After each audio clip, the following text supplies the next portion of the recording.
Hey guys, welcome back to another episode of Expats in Ukraine with your host, me, Corey. Today, my guest, he's an American vet and he's founder of the NGO Ukrainian Relief Fund. His name is Johnny Rogers. What's up, Johnny? Hey, how's it going? Thanks for having me, man. No problem, man. But yeah, I've met you many times in the past. The fundraisers that you host are amazing, and thank you so much for helping with my fundraiser. Really Yeah. appreciate it. Anything I can do to help, and it's really great meeting other volunteers here doing the same thing. And I think it's one team, one fight. So anything we can do to like coordinate and help. So Oh yeah, for sure. No, I feel the same way. And sometimes I meet people that's they're supporting Ukraine, they're volunteering, they're helping Ukraine, but it seems like they're in competition with each other sometimes. it is true in a way though, because there was, especially early on when like nobody had funding, nobody, yeah, everybody was using their personal savings. So you're starting to try to learn search engine optimization and like posting on Instagram and social media marketing. And you spend all this time and effort, and then you're trying to get donations in, and then somebody else doing the same exact thing gets donations. So it's this weird clicks economy thing Yeah. where like it does kind of translate into dollars, but also I think there is a way to work together where it's we all put in the effort and we're all part of this community instead of that just competition. No, I totally agree, and I really like what you're doing when it comes to fundraisers that you guys host or you host, as well as with your team and your colleagues. But we'll get to that in just a second. Oh, I feel like my coffee hasn't kicked in yet. I'm like, but anyways. So, have you seen my podcast before, an episode before? Yeah, I forgot his name. The guy who did the interview with the person who came and said negative things about. It was Kaylin. Yeah, Yeah, Kaylin. yeah, yeah, Kaylin. yeah, Yeah, yeah, yeah. Kaylin. Jeez, I blanked. But yeah, Kaylin, that was a really good interview that you guys did. And this is I really like this format here. Oh, thanks, man. No, Kalen, he was a great guest. He's very interesting. He's very, passionate. You can tell, through his face, like the emotions he has. And I feel like it resonated with me just sitting here chatting with him, but also the audience. That was a very popular episode indeed. And, Kalen, he became a friend of mine after that episode. And we actually traveled to Zaporizhia recently. Oh, wow. Yeah, for Gole Fest. Are you familiar with Gole Fest? No, not. Before the war, it was like this art and music festival. And it hasn't been in Ukraine since the full-scale invasion, and they decided to have it in Zaporizhia, and Oh, it was like wow. in bunkers. Nice. Yeah, and so Zaporizhia is not really a safe city, but it meant a lot to the community in Zaporizhia because nobody goes to have a concert in Zaporizhia. Right. And yeah, I interviewed some of the people at the festival, and they were just very excited to have some time to unwind, and they're excited that different musical acts and artists came to their city. That's amazing. Yeah. Yeah, and especially a place like Zaporizhia, there's not a lot of traffic at all going through there these days, and even in the hot places, even like Kryvyi, I can't. Kryvyi, Yeah, yeah. I can't pronounce anything, but even that town and all these other towns, the people feel very isolated, even though they're just a few hours away. Yeah. So That's that's true. amazing to show support like that, even if it's like a relaxing event where you're trying to like a sorry, Yeah, it's all right. the like do an you- art Art arts, festival, yeah. But yeah, this was it was like music and art. Oh, cool. Yeah, so it was like both, but the music was Ukrainian like folk music. Nice. So it's not like it wasn't gratuitous, like it was rap and like Or like yeah, EDM, or yeah, like EDM, like bum bum, like not a big party. It was Yeah. just Ukrainian people coming together, celebrating Ukrainian culture through music, and it was really nice to see the guys and the girls dressed in Ukrainian kind of outfits, traditional outfits, Yeah. and then dancing like traditional Ukrainian music. It was That's really so nice. Yeah, the arts was amazing. I met so many amazing people. Did interviews with a lot of the musical acts, as well as some of the artists there. Had a great time. Kaylin got inspired, and he's gonna do like a small documentary about our time there because there was awesome. an attack in Zaporizhia when we were there as well. Oh yeah, it's pretty much every day. Yeah. Zap. Yeah, but anyways, so I digress. So the reason why I ask, have you seen an episode before? Because usually at the beginning of the episode, I like to do like a this or that kind of thing. So to better understand the guest, I'll give you Right. two options, and yeah, so I'll start with this. So it's like an icebreaker, okay? We're Okay. trying to understand who the real Johnny Rogers is. It's a very generic name, but Yeah, it's made up. Yeah, I'm it's not made a up, real exactly, it's a person. pseudonym. I have to do CAPTCHA stuff all the time because they're like, "You're not Yeah, real." exactly. It's Do not a this real name, bro. CAPTCHA. Roger Johnson. Okay, so would you rather swim in the Atlantic Ocean or the Black Sea? Black Sea. Black Sea? Okay, it's too cold in the Atlantic, right? Yeah, and I like a little bit of excitement. Yeah, So, because I know you're from North Carolina, right? So you have yeah. like the whole like Atlantic coast there. Yeah, and it's really nice. I do like there's a few beaches there that are really, really cool. Yeah, I was looking at a map. So Myrtle Beach is South Carolina, right? I believe so, yeah. Yeah, and because it's like that's a popular, I guess, tourist destination. I Right. don't know. Yeah. And there's we have Wilmington, North Carolina, Wilmington, yeah, that's the one I saw. has a lot. And so it goes kind of out and up. So the entire coast is beaches, and you have the Outer Banks in North Carolina too. So Yeah, I saw it's like kind of like this landmass, like this barrier, I guess. yeah. It's really nice, super nice beaches. But yeah, that's cold. It's cold, So yeah. most of the year. And so you would choose Black Sea. Yeah. Okay, gotcha. Because of the excitement. Excitement, the mines. Yeah. You never know. Yeah. Okay, so next, McDonald's or Pusata Hata? Pusata Hata all day long. Pusata Hata. Okay, right on. What's your go-to dish at Pusata Hata? Borscht with smetana. Yeah, of course. You got the borscht with smetana, and then there's either the chicken, like chicken The cutlet, Kyiv, yeah. Kyiv cutlets. Yeah, Yeah. the chicken Kyiv Chicken or Kyiv, yeah. grilled chicken or the What does it look like? oh man, it's whatever chicken dish and then vegetables, and then that's every time. Yeah, I used to get this julienne. Yes. And julienne is like the mushrooms, the Yes. chicken, and the sauce. But I haven't seen that they had it for like a while in Pusata Hata. So lately, my go-to is I don't get borscht. I get solyanka. Oh, okay. Yeah, it's like the meat soup. yeah. Delicious. I Very know it's good. not really Ukrainian, but It's still good. yeah, it's still good. And then I also get the grilled vegetables because I gotta eat healthy. Yeah. Even though it's all oily. And then I'll probably get like chicken Kyiv or the one with cheese inside. It's like this new take. Yes. Yeah. That's my go-to. And if I'm really feeling like a pig or a kaban, I'm going to get vareniki as well. Oh my god. Vareniki. Yeah. I just recently, after all these years, I've learned that there's the cherry version, Oh yeah. and it changed my entire outlook on the world. I'm like, this has been here the whole time. Yeah. I mean, have you put like next time you get it, if you can, put some sugar on it, man. Yes, It kicks it up a notch, oh my man. god, Yeah. so good. But okay, next one. Okay, pine tree or birch tree?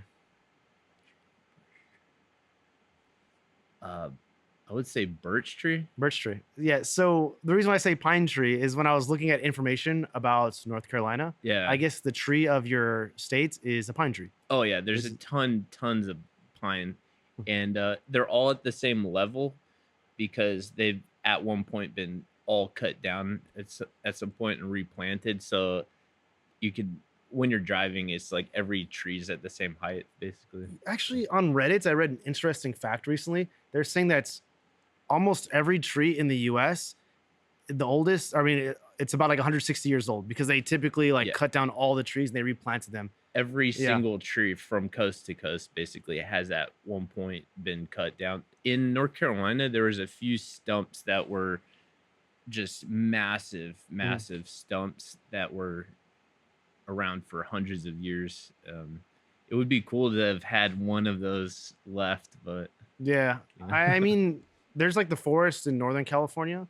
It's like the sequoias, the redwoods, and these are some trees that's haven't been cut down. Right. Yeah, and they're beautiful, man. It's I haven't been, amazing. but I've seen photos. I want to go. Yeah, it's amazing. When Yeah. I was stationed in Idaho, I was able to go to the Pacific Northwest a bunch of times, and it was absolutely amazing. It feels like going to a different planet. Actually, I think Star Wars, like indoor, like I think that's like Pacific That's right. Northwest. Oh, nice. So- Yeah, I didn't make the connection. Yeah. But you know what a birch tree is, right? It's like that white tree, Yeah, like it's white bark. Is it in Kyiv a lot? They have some in Kyiv, yeah. Yeah. Yeah. So it's like this white tree, and it has some sort of flavor to it. and they even make vodka. Like Nemirov has birch vodka. Oh, really? Yeah. So I Gotta tried try it. that. I'll tell you what. Maybe after this cast, we'll have some birch vodka. Yeah, for sure. Okay. Okay, and last one. Raleigh or Kyiv? Kyiv. I love the States, but right now everything my heart is here, and Kyiv speaks to me in a way that nowhere else does. So Yeah, and I think you chose birch tree, right? yes. So you chose every Ukrainian answer. So you Yeah. know what, guys? Bring him the passport. Smetana. Yeah, put a dip in Smetana. Yeah, exactly. That's exactly what you do. Yeah. You saw the video. Yeah. Okay, so let's talk about North Carolina. So I want to understand your background before you came to Ukraine. So what was it like growing up in North Carolina? And yeah. Well, so I was actually a military brat, so I'm not really like from anywhere. I went all over. I was born in Texas, went to Georgia, California, Kansas, and I stayed in Kansas. I went to like MacArthur Elementary School, Douglas MacArthur. Like Okay, because I think they have a MacArthur in LA, but it's like a different MacArthur. yeah. Okay. It's like the general MacArthur. Yeah. And on Fort Leavenworth, where the prison is. Nice. So it's the Army War College and the federal penitentiaries there, and a lot of buffaloes.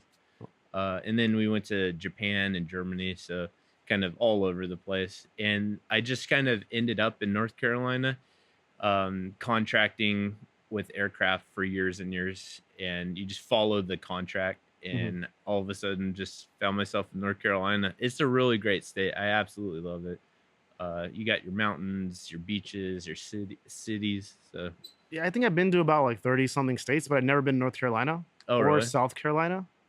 Yeah. But what is the university in North Carolina? Because South Carolina, they're the Gamecocks, right?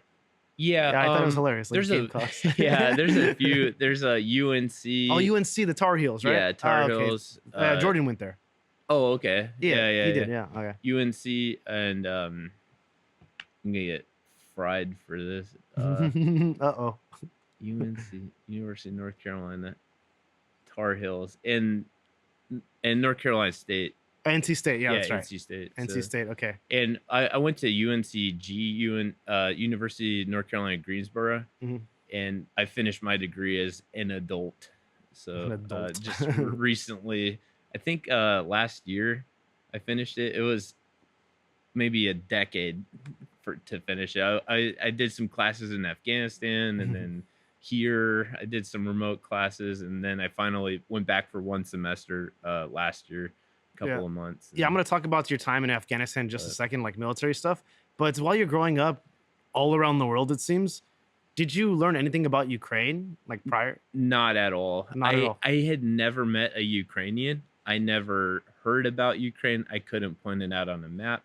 I never met anybody who visited Ukraine. I never even met anybody who knew a person who visited Ukraine. You ever seen a crane before? I've never seen a crane before. I've never seen nothing like that. What's a crane? It's a crane, man. But yeah, it's something I don't think a lot of Americans had any idea whatsoever. Not like basically your knowledge as an American stops at like Germany. That's true. Nothing exists past that. Like as far until as you get to China. And then it's like Japan, there's China, some stuff there, and then Japan happens. But and then you're back to the US. Yeah. It's mostly the States though.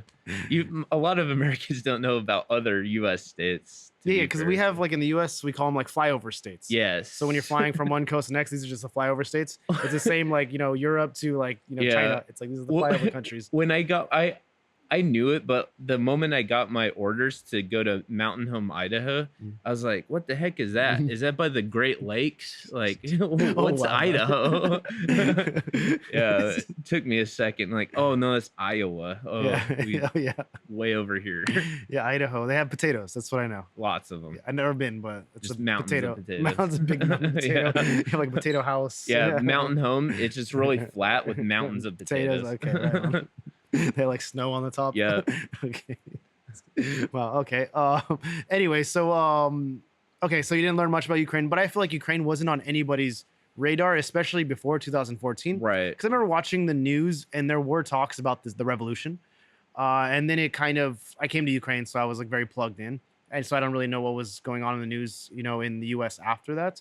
But this is when Ukraine first crossed my radar, when, the Euromaidan revolution.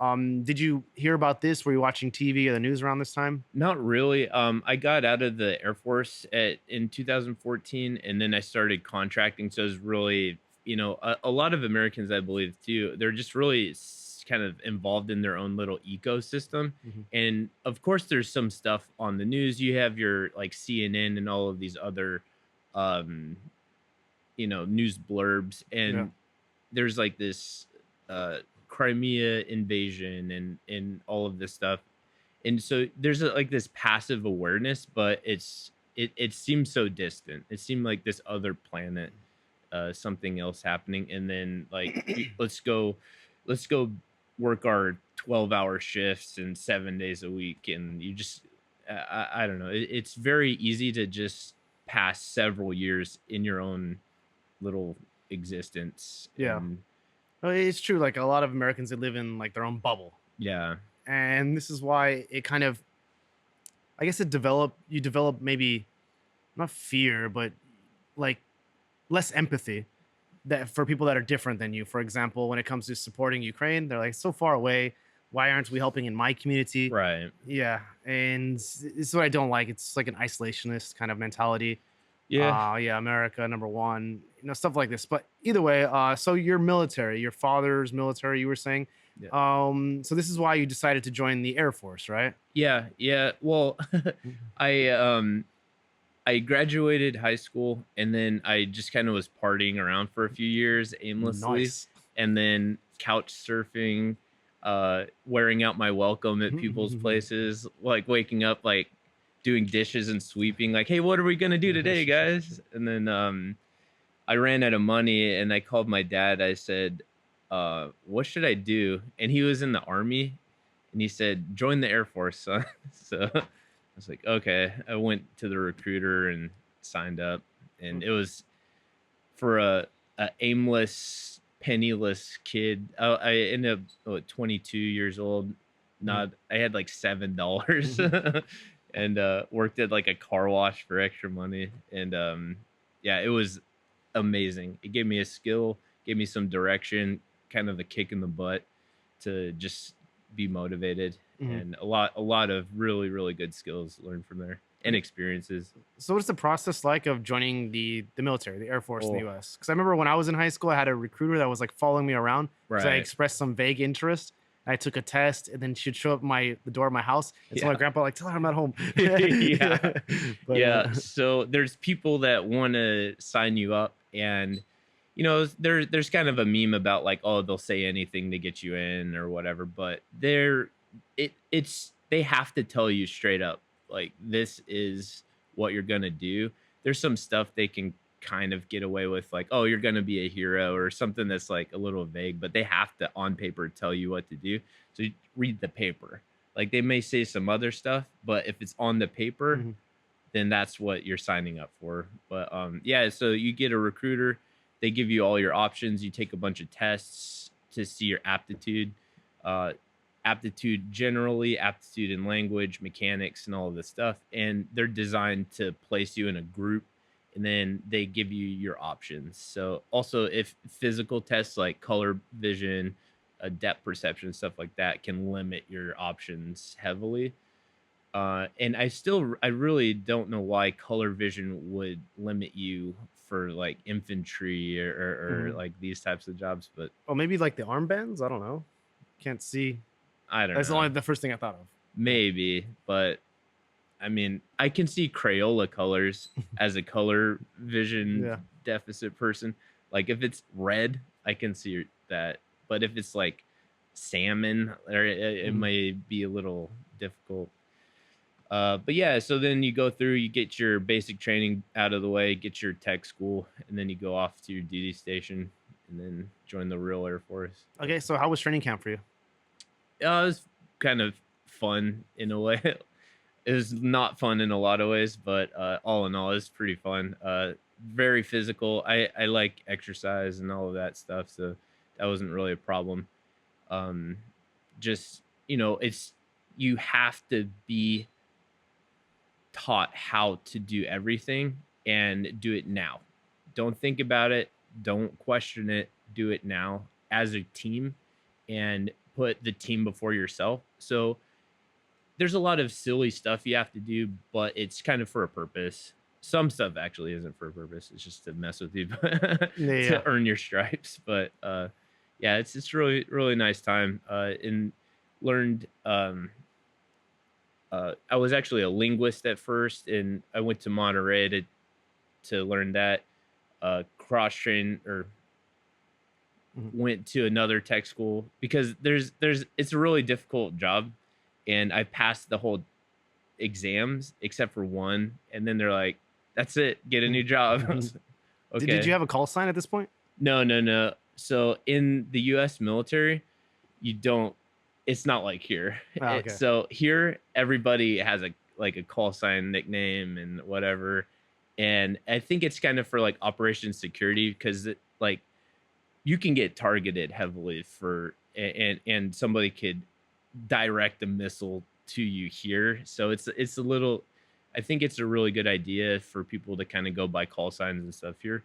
But in the States, you don't get a call sign unless you do something really cool. And like if you're like a Green Beret or something like this, but even then they'll have a very short number and maybe some kind of a like call sign thing. But all the pilots, they have actual call signs. So, Like and Maverick, Goose, yeah, well, there's one of ours was Pickle. Pickle. Yeah, there's 102.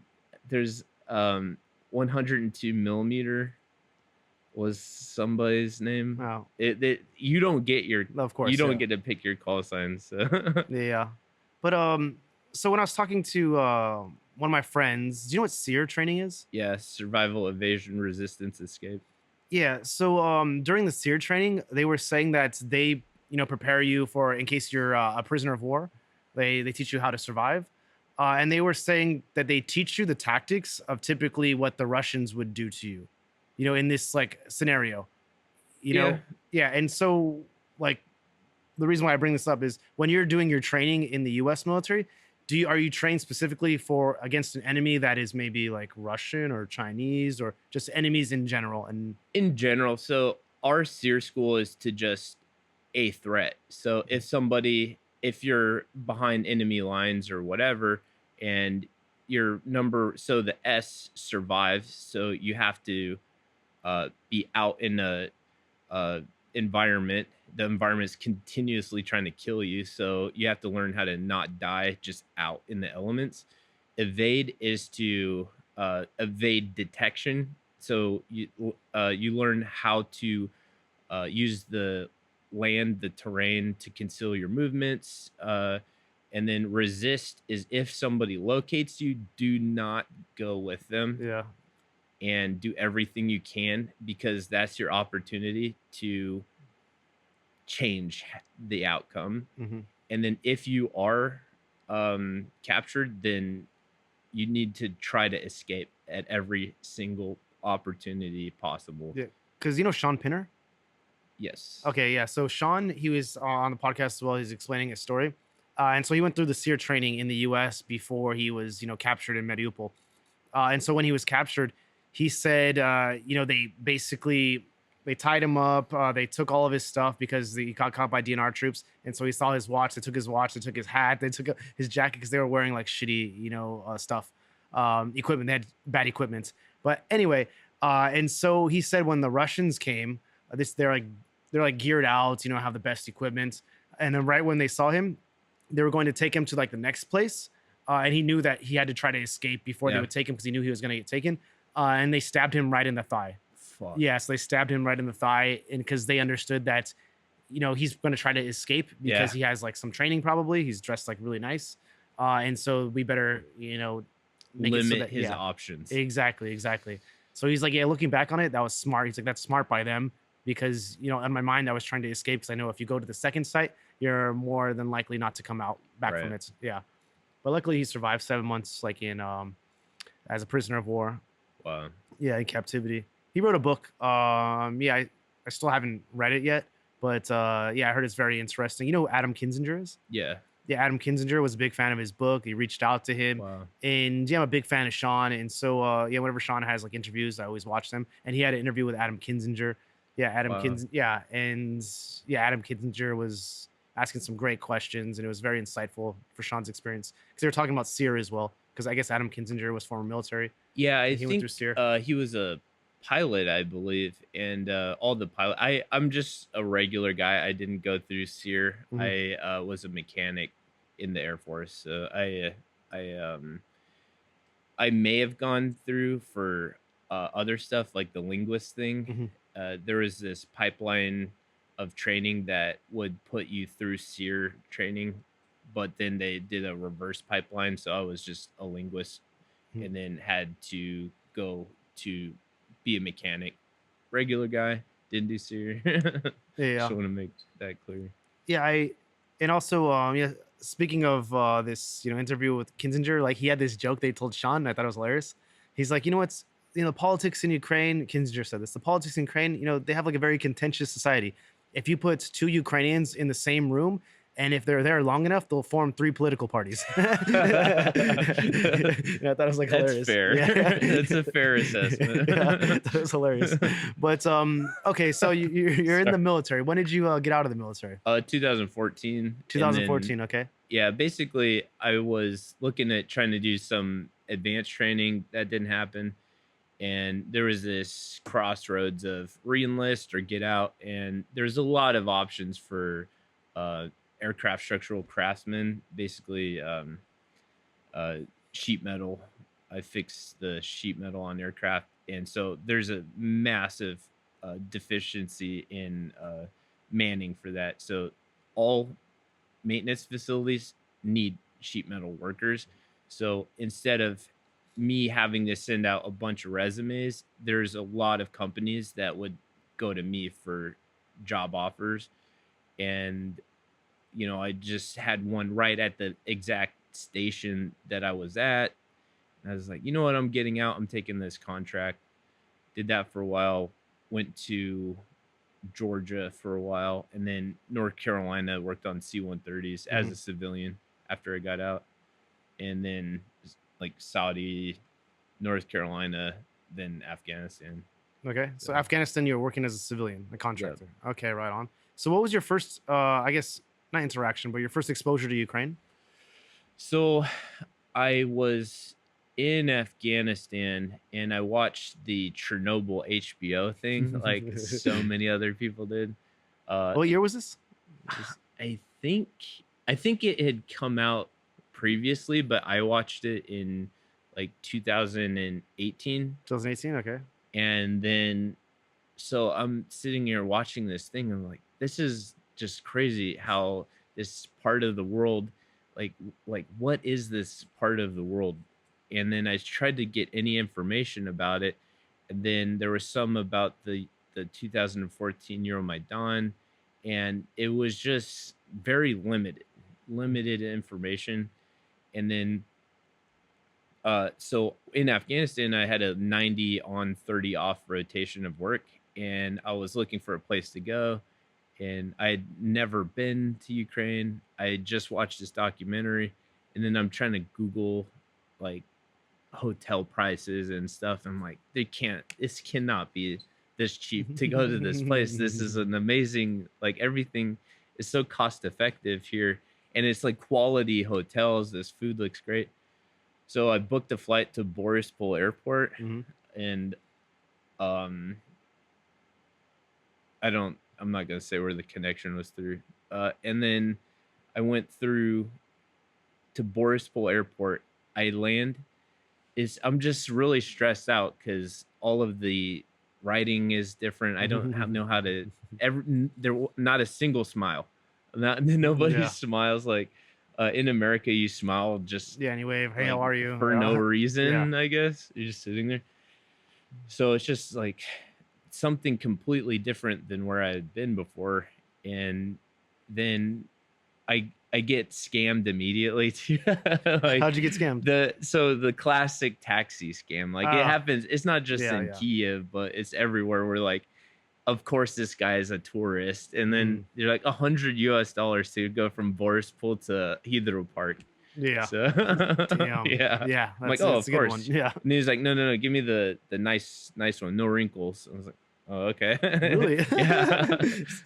He was afraid you might scam him. Yeah, he's looking like, but Exactly.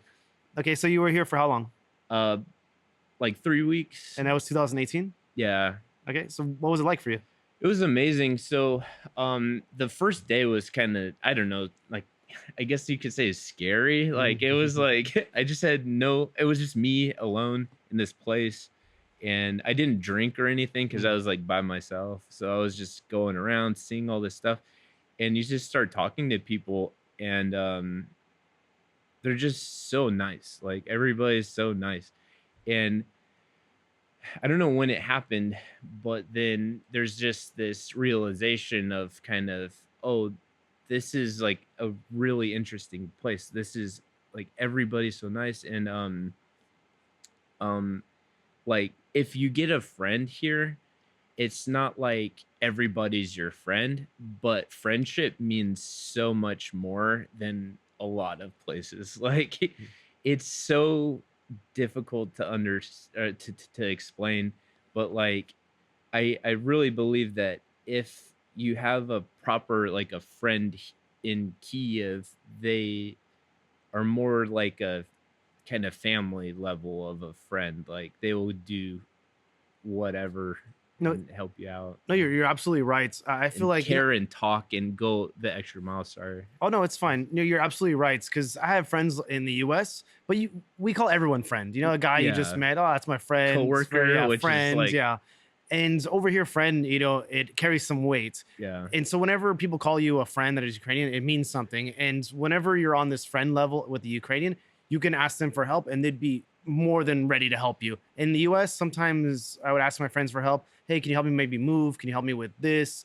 And then they would maybe say yes, or they would just like flake. Yeah, and I And think yeah, it also, so that, and then there's just this caring, the way they talk and care about you and interact and stuff, that's just more of deeper connection. yeah, yeah. And so, what was something that happened to you in 2018 when you were here the first time that made you think like, oh, definitely want to come back? Oh man. Well, one of the things that I remember, so this is just kind of a strange way to answer this, I guess. But so when I in 2022 February, when I'm sitting there watching the news and all of this stuff happening, I couldn't stop.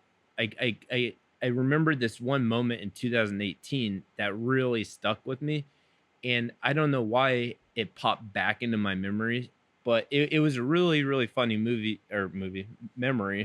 It was a really funny memory that you know, the bicycle track?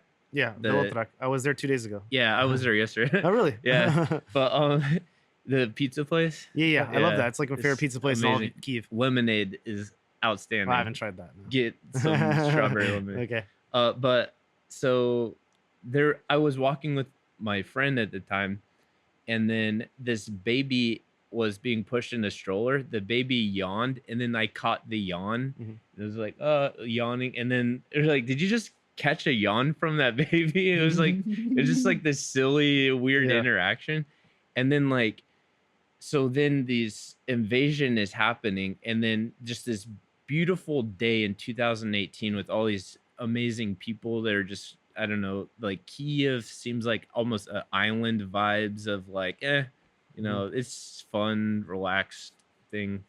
And then all of these really, really nice people that I remember their faces. I remember who they are, but um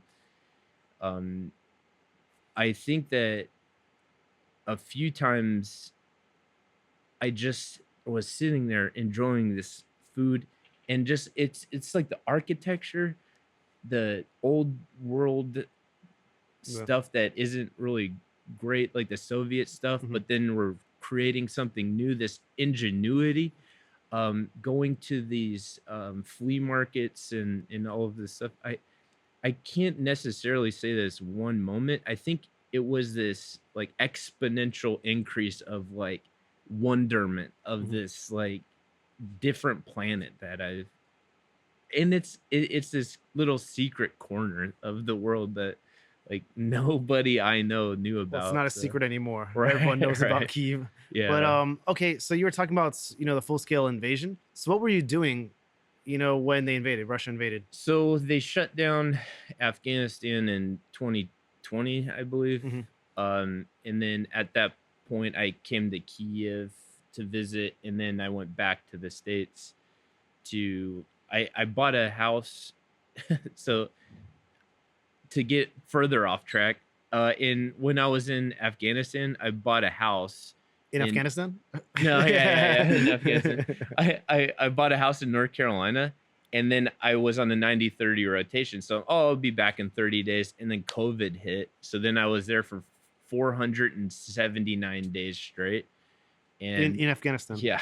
Wow. And then so anyways, so I went back to like check on my house. It was a disaster, like mold and all this stuff. So Mm. anyways, squared that away, and then I went back to college. That was my plan, to finish my degree. Mhm. And then February hit.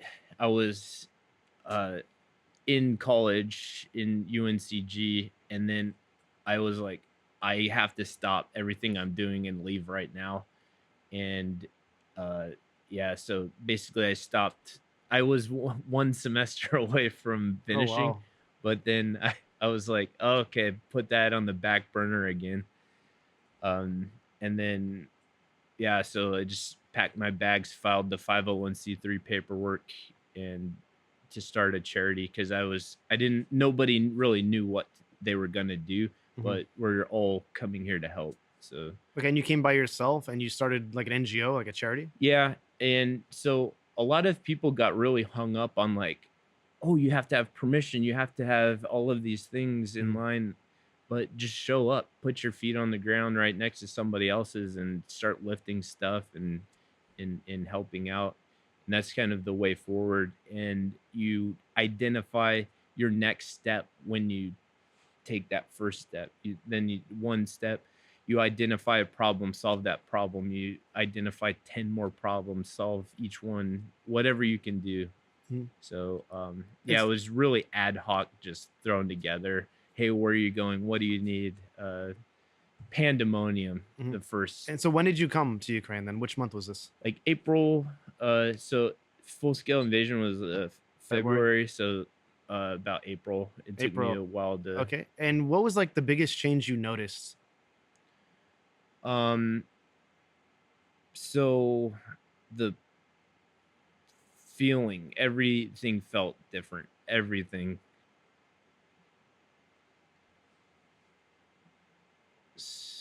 Yeah. So basically, especially at first, where there was the like exodus, where there's like millions of people going through Lviv. Um, you know, it it's all of your hopes and dreams, all of your plans, they're changed. You may have some, you may be saying goodbye at the train station, and then the woman's going this way, man's going this way. I'll see you soon. And so and before, it was this infinite possibilities of this old hardworking um this hardworking base of work ethic with this new technology. Everybody's in IT in Kyiv. Like everybody has some kind of a degree in technology. And then with this old school manufacturing, there was all sorts of people I met with innovative new startups and stuff, like a new way to um, um, cook, heat coffee beans in a vertical way as opposed to spread out. But that person started it in Bucha, and it was deleted. So yeah, I think it it especially in that first little bit, it was a completely different place. But And you said like when you were here in 2018, also in 2020, you had some friends, you met some people. Were these people all right, or were they affected by the war? some of them left. My friend at the time, I was on the I haven't talked about this in a while. I was on the phone with her the first day. Before I was pleading with her, hey, could you please just take the train to go to Poland?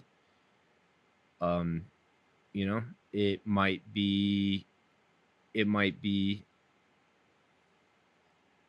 bad, or if the best case scenario, you just go visit Poland and you come back.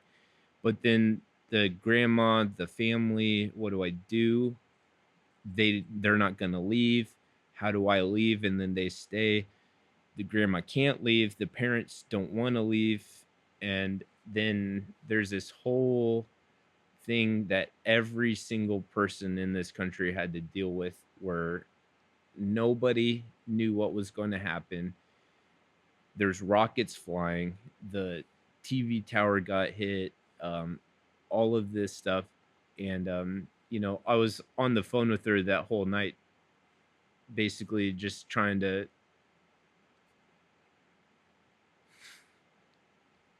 just like read her a book. Wow. To calm her down. Yeah. Because, everybody here kind of knows. But that first night, you're not used to it. And it's the fear of the unknown is the scariest part. Like, what's going to happen? And then just trying to make it through those few hours until the daylight. Maybe something will change. Nobody knew what was going to happen. People were just getting handed AKs and filling up bottles with Molotov cocktails, Molotovs and Bandura smoothies. And so your yeah. friend is from Kyiv, right? Yeah. Okay, so what ended up happening to her in those first days? So finally made the decision after 3 or 4 days to leave to Poland. And she brought her family with her? No. Yeah, because a lot of the babushki or dedushki, they don't want to leave. Right. This is like all they have. This is all they know. Yeah. Oh, tell me about it. In my work in Donetsk is, yeah, it is.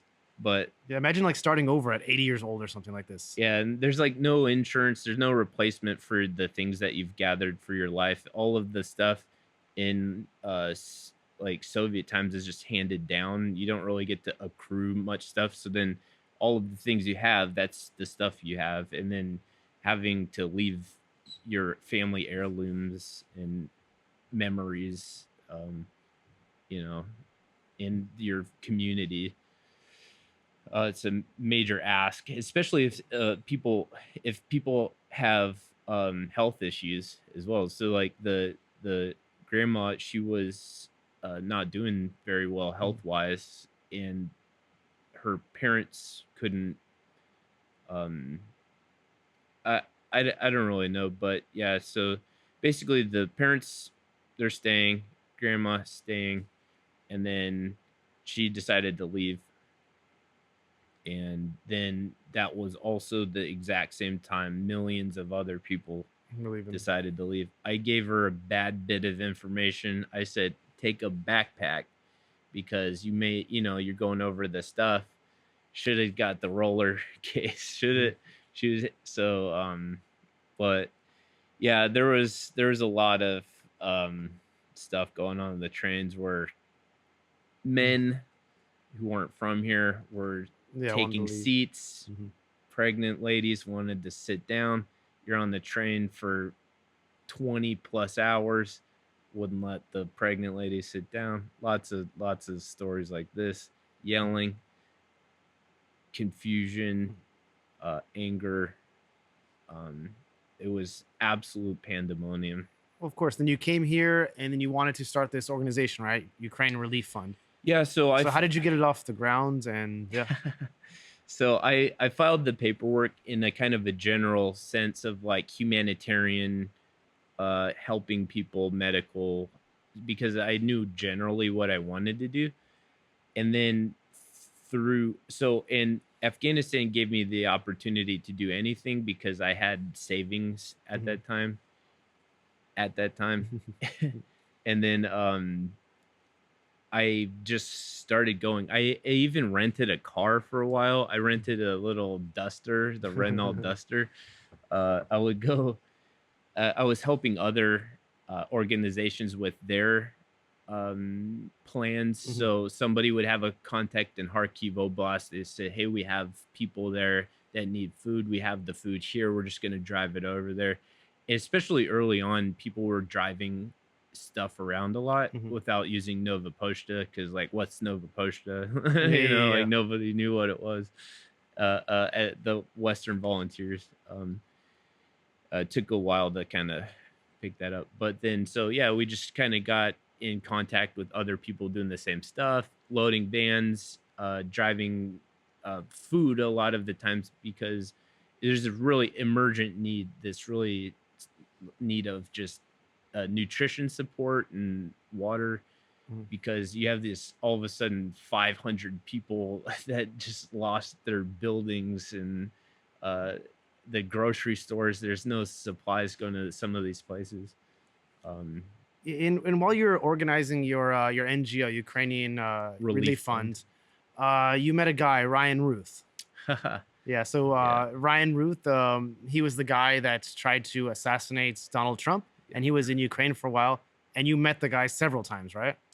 Yeah. So he would hang out in Maidan Square, and he would have an American flag. He painted his hair, Yeah, I seen all crazy, and he was just this crazy guy, this character. And so he would, like Aroma Kava right there on the corner. He would hang out there, and I honestly at first would kind of like avoid him because it's like just kind of embarrassing, like to be around. And then I think he talked to me or something, and then I mentioned, "Oh, I'm from Greensboro," and just so happens he's from the same exact town that I'm from, or where my house is at.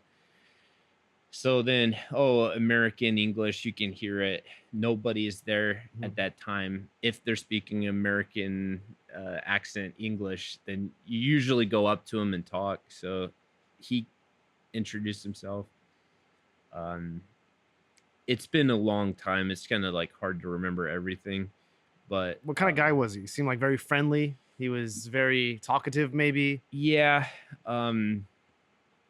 Very talkative, and it seemed like, I don't know, maybe not necessarily grounded in reality, very grand ideas and all of this. And so I mentioned that I was an aircraft structures guy, and he said, "Oh, we need to use your skills to help the world build something that's gonna stop this whole thing." I'm like, it doesn't really work like that. Like, I fix things other people created, like like to create a gigantic thing that's gonna stop the war. It's not. So he just tried to start all these meetings with people, and he promised all of this stuff, like, "Oh, we're gonna stop this right now in 2 weeks," or all this stuff. So he wasted a lot of people's time, lost a lot of credibility, and then he was working with he said he was working. Said he was working with the Legion, and International Legion, yeah. The International Legion, and he was trying to recruit people or something like this. And then I don't know exactly, but there was something about him taking money or something. Oh yeah. So I don't know. Yeah, at that point. Yeah, after I did like some research on it, and some people messaged me.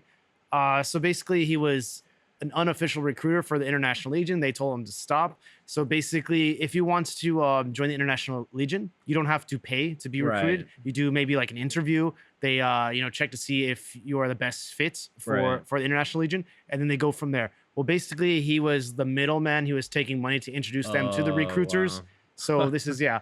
And then he had this crazy idea. I think I shared it with you last time, where he wanted to recruit people that were working, with the US in Afghanistan. Yeah. And he wanted to bring them, since they have experience Right. and they're on the right side, he wanted to bring them to Ukraine to fight or something like this. So he had this crazy persona cartoon character thing going on, and then he was gone for a while. I didn't see him. I actively tried to forget him, and then there was a point I saw him again where he changed his hair to one color Mhm. and was wearing like this ill-fitting suit, and I'm like, this is a like a paradigm shift in like this guy. And then he like I tried to avoid him. He was at the Rumakava. Mhm. He was talking, he came over to talk to me. Oh, hello. And then he was like, he kind of like tried to tell me about this thing, and I was like, don't Mhm. want any part of this, dude. That sounds very like sketchy. I don't, please don't tell me anything else. And that was the last time I saw him. And when was that? 2023? 2023. Okay. Yeah. Yeah, because then like some text messages like emerged, and it was this woman. She worked at the recruiting office, and he was telling her this idea, and she's like, "That sounds like a massive security risk. Please do us a favor and do not do any of that. Don't try to help us. Like the less you help, the better you help. So Yeah. please don't." And then he got really upset, and he was saying something like, "Oh, I'm on a beach in Hawaii. I'm looking at beautiful women." She's like, "Why would you even say this? Like I'm a woman. Like that makes no sense to tell me I'm a recruiter." And then he was like, "Well, it seems like you guys don't want my help. I hope Ukraine falls. Yeah, because you guys don't deserve it or something." Yeah, there was Whoa. like these text messages that came out. I posted on my Jeez. social media as well.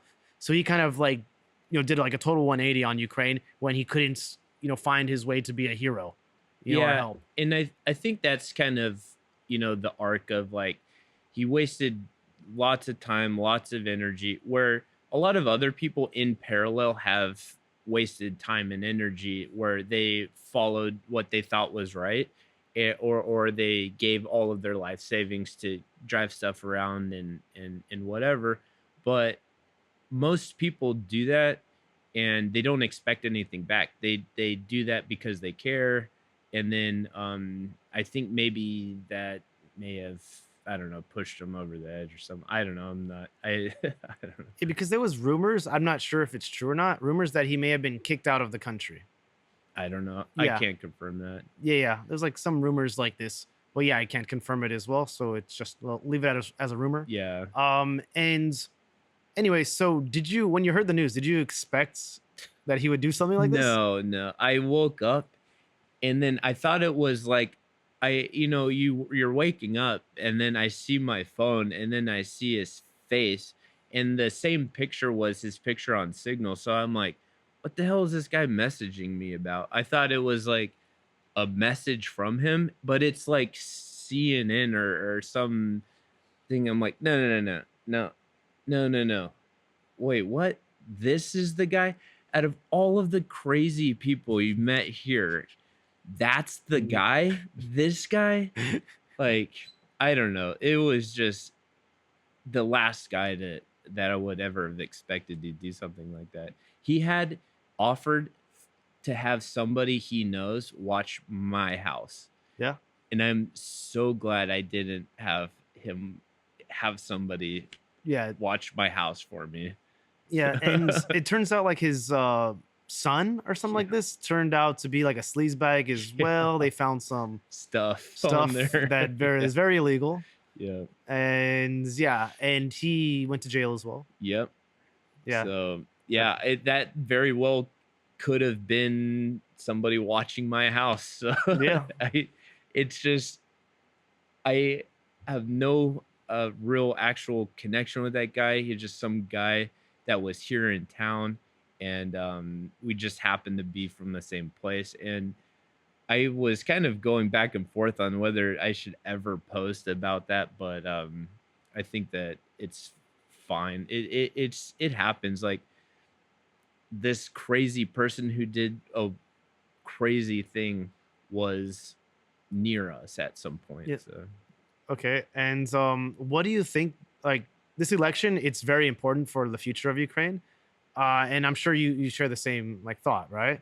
So why do you think that this election, or what does Donald Trump presidency mean to you, to Ukraine? Do you think? he's said it before. He's said it that he's going to end the war in 24 hours. He's also said that he wants to withdraw from NATO.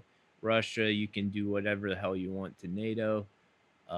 He's and when he said he's going to stop the war in 24 hours is withdraw all US support from this war. Mm-hmm. By war I mean full scale invasion, also to be more clear.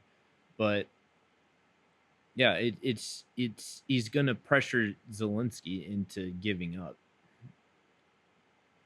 Yeah. I mean, It's basically, then JD that's- Vance even said he doesn't care about Ukraine, what happens to Ukraine. yeah. Like he's been on And record.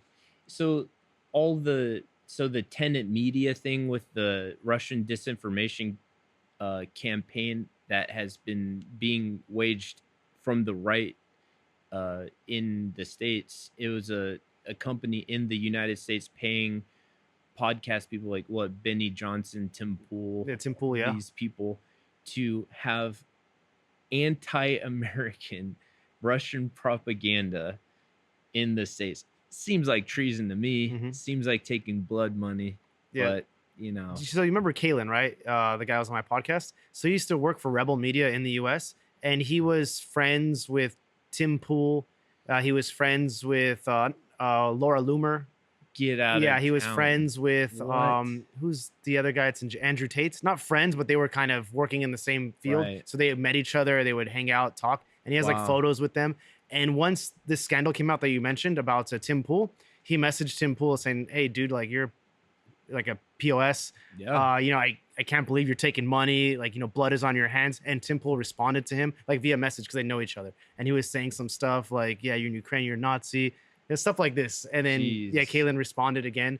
But I guess he didn't respond after this, or haven't gotten updates. But yeah, Kalen like knows these guys, and he was showing me a picture of him and Laura Loomer when Kalen was younger. That's No, crazy. it's so crazy. Yeah, he knows everybody. Well, to be fair, he looks younger now. Oh, he's 30. I know. I Yeah, can't yeah. believe it. No, he looks great. Yeah.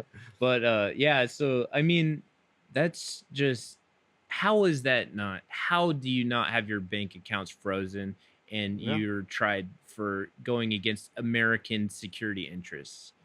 And it goes to like Elon Musk as well. So Elon Musk, he has like a contract from the government, right, for his SpaceX, for his Starlink. Tesla also Yeah, had and then- government subsidies. Exactly. And then now he's been found out that he's been talking to Putin regularly since Yeah. 2022 or something like this. Yeah. Like, how is he has like certain clearance like in the government, right? And then Yeah. he's talking to, I guess, the adversary of the government.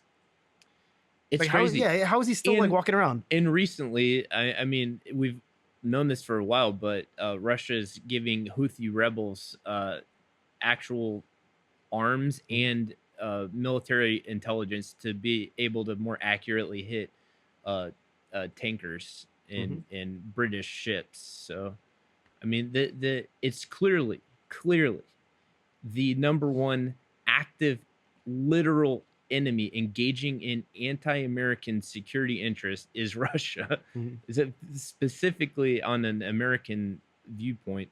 They're undermining us at every step of the way. They have a subterfuge in Europe as well. They have sabotage that has been happening in Europe on railways, power stations. They've had all sorts of disinformation campaigns where they have bot farms and all of this that are trying to undermine our security interests. They're waging war against America, cyber warfare and active warfare against us. And these people are taking money, millions of dollars from our literal enemy. What are we doing about that? It seems like they're to do the least, they're probably investigating, but they're not doing what they should be doing. They should Yeah, because have these people their shouldn't be walking around. They should be detained. at the bare minimum, there should be every single dollar that they got needs to be frozen. If they've spent it, they need it to be returned. The assets frozen as well. Yeah. It's blood money, Yeah. pure and simple. It's treasonous blood money, anti-American. Yeah. No, I don't know. I think like Trump presidency, it will be, the end of, like a free Ukraine, because they will never have their territory back, because he will negotiate in 24 hours, give Russia what they want, and then capitulate to Russia. Basically, and then Russia will just have time to build their troops and just it'll have do another the go. same thing too. So as opposed to going to the Afghan government, Trump went to the Taliban, and he signed the Doha Accords that promised that we would do all sorts of stuff like withdraw troops. So the Doha Accord in Afghanistan handed over Afghanistan to our literal enemy, which was on paper, the Taliban was who we were fighting against. And then we gave them everything. We literally retreated because of this deal, and they didn't do anything. We were going to withdraw 2,000 troops, and then we were going to release 500 prisoners. The day that happened, they were on TV saying about how, oh, this is a great thing. But then at Kandahar airfield, we were taking incoming artillery fire or indirect fire. I don't think it's actual artillery. It's basically like these Chinese made things that they launched out of. But yeah, so every time that we would give up something, like we would withdraw troops, they would attack us. So they never one time held up their end of the bargain. So I don't know what kind of a businessman would not have an exit clause in these kind of deals to it's basically capitulation to the enemy. Oh, the enemy wants us back. Oh, let's just give up. Let's give them what they want. Well, I think that's what a Trump presidency would look like, for Ukraine as well. Just give them what they want. And then Russia, they can't be trusted, for any agreements. So they're probably just going to try to invade again once they get, restock their stockpiles of weapons, once they, train more troops. But anyways, before we go too deep on that, because we're running short on time, I want to talk about your fundraisers. Okay. So, you have Ukrainian Relief Fund, and I met you through one of your fundraisers. So can you talk about your fundraisers, what you're doing there and how you organize it? Yeah, absolutely. So we're trying to shift to more basically like accepting medical supplies. And then I'm trying to be in Kyiv more to coordinate all of this collection, distribution of medical supplies. And through my new role, we've been doing fundraisers here in Kyiv. And it's kind of an excuse to get together and to relax a little bit, because there's so many people here that have been just working so hard, and you get to a breaking point. And then sometimes if you try to relax, I don't know, go to a bar or something, it's just, you feel like you're not doing anything. So if you can get together, have a networking event, and meet people, find new projects to help out with, and you're kind of working, but you're still relaxing. That's kind of the point of these things, these events. And then we'll have an auction to raise money as well. We'll sell tickets, and there's an entry price. So the last one, we were able to get a EcoFlow. The one before that, we were helping with a vehicle repair and another EcoFlow as well. So yeah, in this one, we have our top auction item is a bottle of vodka from Kursk region. Johnny FD, he had a NAFO fundraiser for a vehicle, and it ended up in Kursk. It got damaged, and then the person repairing it saw his name on it. and then contacted him and said, "Hey, thank you so much for these vehicles. Would you like this bottle of vodka?" So we have a bottle of vodka from Kursk region that we're gonna auction off for charity for this upcoming November 1st event. And you can find us on Ukrainian Relief Fund on Instagram. That's the best way to reach out to us for more information about that. Oh, nice. And so, which military brigade or units are you donating for this time? So for this one, it's still the 25th 25th, Brigade. okay. And they're like in the Pokrovsk direction or something like this. Pokrovsk Yeah, okay. direction, yeah. So basically, with that, there's so many requests for assistance that you know, it depends on how much we get. So it's like, if we get this much, we get the EcoFlow. If we get this much, we get maybe 2 EcoFlows, and I don't know. We have a list of requests, and it's really dependent on the money. We could always buy more stuff to have the boys and have them do a better time at their job. And then also for the humanitarian stuff, we have requests. They actually needed EcoFlows in Kyiv because of the liposcopic surgery equipment that the traveling colonels were able to get. They needed to get an EcoFlow to maintain, because through an 8-hour surgery, if the power goes out, then the scope that you're using, the power doesn't work, and they really need an EcoFlow. It's not just the charge stuff. So yeah, of course. And so you have these fundraisers like once a month, right? We're trying to do once a month. So I'll tell you what, we reached our time right now. So is there anything that we didn't discuss that you want to discuss, Johnny? No, not really. I think we went over a whole heck of a lot. I really appreciate you having me on. And, you know, just you can find me at Ukrainian Relief Fund on Instagram, and help is on the way ua.com. That's the website. So all right. So yeah, guys, if you want to you know, support Johnny, so Ukrainian Relief Fund on Instagram, help us on the way ua.com, right?